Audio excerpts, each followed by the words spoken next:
رقیہ سخاوت حسین کی کہانی، سلطانہ کا خواب، اردو ترجمہ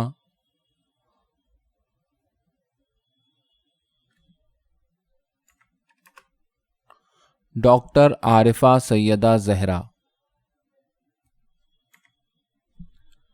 ایک شام میں اپنے کمرے میں آرام کرسی پر دراز ہندوستانی عورتوں کے بارے میں یوں ہی سوچ رہی تھی۔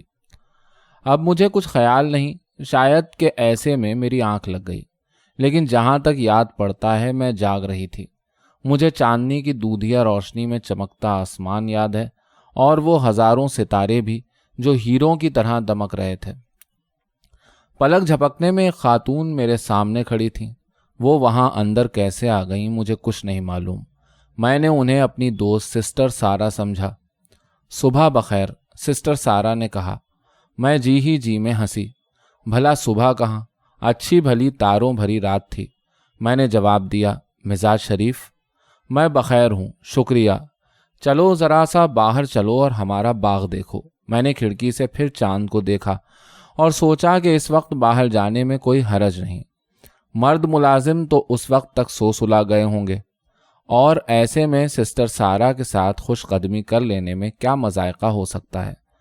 جب ہم دارجلنگ میں تھے، میں اکثر سسٹر سارا کے ساتھ ٹہلنے جایا کرتی تھی۔